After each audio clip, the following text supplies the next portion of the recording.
Hi guys, welcome to channel. இன்னைக்கு இந்த video நம்ம எதை பத்தி பார்க்க போறோம்னா செல்ஃப் கான்ஃபிடன்ஸ் பத்தி தான் பார்க்க போறோம். சரி, செல்ஃப் கான்ஃபிடன்ஸ் உங்க மனசுக்கு என்ன ஞாபகம் வருது சொல்லி கீழே கமெண்ட் பண்ணுங்க. பேசிக்கா செல்ஃப் கான்ஃபிடன்ஸ்னா என்ன, அதை ஏன் இவ்வளவு பெருசா பேசுறாங்க, அதுக்கு பின்னாடி இருக்கிற ஸ்டோரி அதையும் தாண்டி நம்ம எப்படி செல்ஃப் கான்ஃபிடன்ஸை வளர்த்துக்கிறது, இந்த 4 விஷயத்தை தான் இந்த வீடியோ நம்ம இன்னைக்கு பார்க்க போறோம். சரி, செல்ஃப் கான்ஃபிடன்ஸ்னா சும்மா சொல்லணும்னா உங்க மேல நீங்க வச்சிருக்க நம்பிக்கைக்கு பேர் தான் செல்ஃப் கான்ஃபிடன்ஸ். சரி, செல்ஃப் கான்ஃபிடன்ஸ் என்னன்னு தெரிஞ்சிருச்சு, அதையே நான் இவ்வளவு வேல்யூபிளா மதிக்கிறாங்க.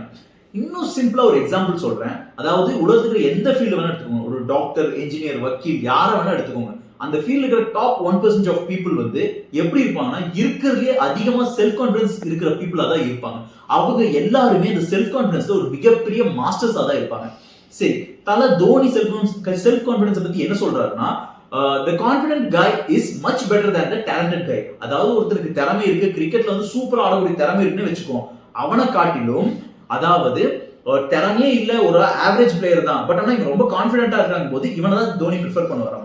ஏன்னா திறமை இருக்கிறவன் தன் மேல டவுட் பட்டுட்டு சந்தேகப்பட்டு என்னால அடிக்க முடியுமா முடியாதான்னு தெரியலன்னு சொல்லி யோசிச்சுட்டு இருக்கிற நேரத்துல திறமை இல்லாதவன் என்னால முடியும்னு சொல்லி நம்பிக்கையா போய் ட்ரை பண்ணுவான். சோ அவன் தான் கண்டிப்பா ஜெயிப்பான்னு சொல்லி தோனியே சொல்லியிருக்காரு. இதையும் தாண்டி ஒரு இன்ட்ரெஸ்டிங்கான ஸ்டோரி கூட ஷேர் பண்றேன்னு சொல்லியிருந்தேன். ஃபர்ஸ்ட் அண்ட் ஃபார்மோஸ்ட் இந்த ஸ்டோரி வந்து அமெரிக்கால நடக்குது. அதாவது ஜான் டி ராக்கஃபெல்லர் அவர் வாழ்ந்த காலகட்டம் இது. ஜான் டி ராக்கஃபெல்லர் யாருங்க எல்லாத்துக்குமே தெரியும், தெரியாதவங்க தெரிஞ்சுக்கோங்க. அவர் வந்து அதாவது அந்த 19th செஞ்சுரியில ஒரு மிகப்பெரிய ஆயில் ப்ரொடக்ஷனோட இண்டஸ்ட்ரியலிஸ்ட் அவரு. அதாவது ஸ்டாண்டர்ட் ஆயில் சொல்லிட்டு ஒரு மிகப்பெரிய ஆயில் கம்பெனி, இப்ப இருக்கிற எல்லா ஆயில் கம்பெனிக்கும் ஒரு அப்பா மாதிரின்னு சொல்லலாம். அந்த ஆயில் கம்பெனியோட ஓனர் தான் ஜான் டி ராக்கஃபெல்லர். அந்த காலகட்டத்தில் வந்து ஒரு மிகப்பெரிய பில்லியனர், ஆல்மோஸ்ட் ட்ரில்லியனர் கூட நம்ம சொல்லலாம். Number 1 richest man has the country ever produced அப்படின்னு சொல்லலாம். சரி, அப்படிப்பட்ட பணக்காரர் வாழ்ந்த காலகட்டம் அது. அதாவது ஒரு பிசினஸ் மேன் இருக்கிறாரு.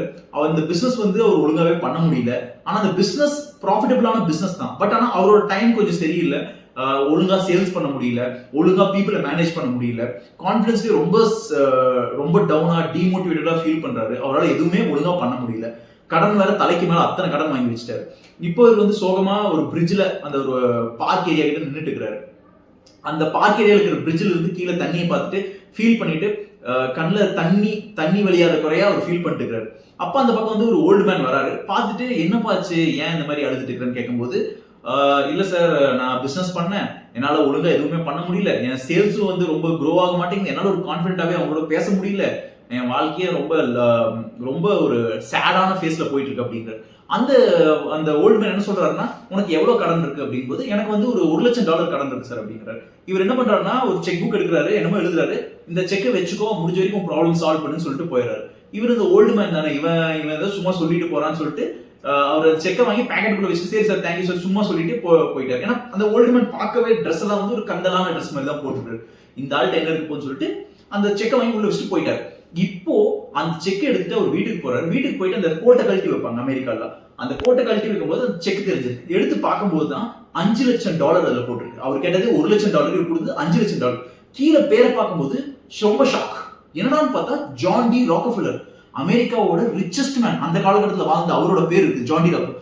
என்னது நம்ம கிட்ட வந்து பேசுறது ஜான் டி ராக்கஃபெல்லர் அப்படின்னு சொல்லி ஒரே குஷி, ரொம்ப ஹாப்பி ஆயிட்டாரு. அதாவது $1 லட்சம் விட இப்ப நம்ம $5 லட்சம் இருக்குன்னு சொல்லிட்டு அதை உடனே போய் பேங்க்ல எடுத்து செட்டில் பண்ணிடலாம்னு யோசிக்கிறாரு. பட் ஒரு செகண்ட் ஸ்டாப் பண்ணிட்டு யோசிக்கிறாரு, இந்த பணம் தான் நம்ம வீட்டு இருக்குது இல்ல, நம்ம எப்ப வேணா வித்ட்ரா பண்ணிக்கலாம்னு சொல்லிட்டு, சரி இது வால்ட்ல இருக்கட்டும், நம்ம வேலையை நம்ம பார்க்கலாம்னு சொல்லிட்டு அந்த பணத்தை வால்ட்ல வச்சுட்டு லாக் பண்ணிட்டு அவரோட வேலையை போய் பாக்குறாரு. முன்ன விட சேல்ஸ் பிரமாதமா பண்றாரு. எல்லாத்தையும் போய் ஹாய் ஹலோ வெல்கம் அந்த மாதிரி ஸ்டார்டிங்ல இருந்து அவரோட பேசுற விதங்களும் மாற ஆரம்பிச்சிச்சு. மனுஷனோட செல்ஃப் கான்பிடன்ஸ் தலை உச்சிக்கு போயிருச்சு. எல்லாத்துக்கும் சூப்பரா பேசுறாரு, டீல்ஸ் எல்லாம் பக்காவா முடிக்கிறாரு. ஒரு வருஷத்துக்குள்ளேயே 100 டீல்ஸ் மேல முடிச்சிடறாரு. அதுக்கப்புறம் ஒரு வருஷம் அந்த டீல்ஸ் எல்லாம் முடிச்ச கடைசியில அவர் கையில கிட்டத்தட்ட $1 மில்லியன் இருந்திருக்கு. அதாவது ஜான் டி ராக்கஃபெல்லர் கொடுத்த $5 லட்சம் டபுள் மடங்கா போடுற அமௌண்ட்ல வந்து அவர் சம்பாரிச்சு வச்சிருக்காரு. அப்புறம் அந்த ஒரு வருஷம் கழிச்சு அதே பிரிட்ஜுக்கு போறாரு. போய் இந்த ஜான் டி ராக்கஃபெல்லர் பார்த்து அவருக்கு தேங்க்யூ சொல்லணும் அப்படின்னு சொல்லிட்டு அதே old man John D Rockefeller அங்க இருக்கிறாரு. அப்புறம் போயிட்டு, சார் ரொம்ப தேங்க்ஸ் சார், நீங்க தான் ஜான் டி ராக்கஃபெல்லர், எனக்கு தெரியாது, எனக்கு ரொம்ப உதவி பண்ணிட்டீங்க, ரொம்ப ரொம்ப நன்றி சார். சார் உங்களை எங்க வந்து பார்க்கலாம், டின்னருக்கு எங்க வாங்க ப்ளீஸ் சார். இதெல்லாம் பேசிட்டு இருக்கிற நேரத்துல ஒரு நர்ஸ் வராங்க. அந்த ஓல்டு மேன் கையை பிடிச்சி வேகமா எடுத்து உன்னால ஒரு இடத்துல அமைதியா உட்கார முடியாதா, எப்ப பார்த்தாலும் இப்படிதான் போயிட்டு இருப்பியா அப்படின்னு சொல்லி நர்ஸ் சொல்றாங்க. இந்த பிசினஸ் மேனுக்கு ஒரே ஷாக், என்னடா இவர் இப்படி சொல்றாரு, ஜான் டி ராக்கஃபெல்லர் போய் இப்படி பேசுறாங்கன்னு சொல்லிட்டு நர்ஸ் கிட்ட சொல்றாங்க, நர்ஸ் ஏன் அவர் இப்படி பண்றீங்க, அவர் ஜான் டி ராக்கஃபெல்லர் உங்களுக்கு தெரியாதா சார், இவருக்கு இதே தான் சார் வேலை, இவர் வந்து ஒரு பைத்தியம் சார், இவர் வந்து ஜான் டி ராக்கஃபெல்லர், நான் தான் ஜான் டி ராக்கஃபெல்லர்னு சொல்லிட்டு ஊர் பூரா இப்படிதான் சொல்லிட்டு சுத்துவார் சார், ஒரு செக் புக் வேற பாக்கெட்ல வச்சுக்குவார் சார் அப்படிங்கிறாரு. அந்த பிசினஸ் மேனுக்கு தலையை தூக்கி போட்டுருச்சு.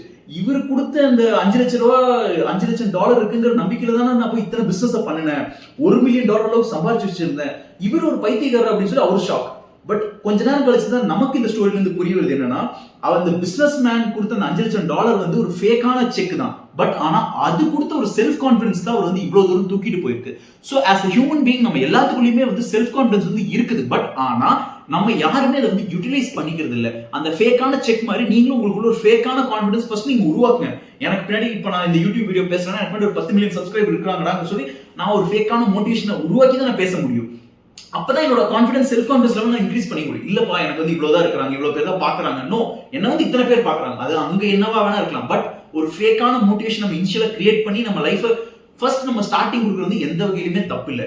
இதுதான் செல்ஃப் கான்ஃபிடன்ஸ் கிரியேட் பண்றதுக்கு ஒரு மிகப்பெரிய ஹேக். அது மட்டுமே இல்லாம எந்த ஒரு ஸ்கில், எந்த ஒரு விஷயம் நம்ம லேர்ன் பண்ணணும்னாலும் ரிப்பிட்டேஷன் கண்டிப்பா வேணும். Repetition is the mother of success. So நீங்க ரிப்பீட்டடா செல்ஃப் கான்ஃபிடன்ஸோட ஒவ்வொரு விஷயம் நீங்க பண்ண உங்க லைஃப் சேஞ்ச் ஆகிட்டே இருக்கும். சோ இதுதான் இந்த வீடியோ நான் சொல்ல வந்தேன். நீங்க செல்ஃப் கான்ஃபிடன்ஸ் பத்தி என்ன நினைக்கிறீங்க, அந்த old man John D Rockefeller பத்தி என்ன நினைக்கிறீங்கன்னு சொல்லி கீழே கமெண்ட் பண்ணுங்க. பாய்.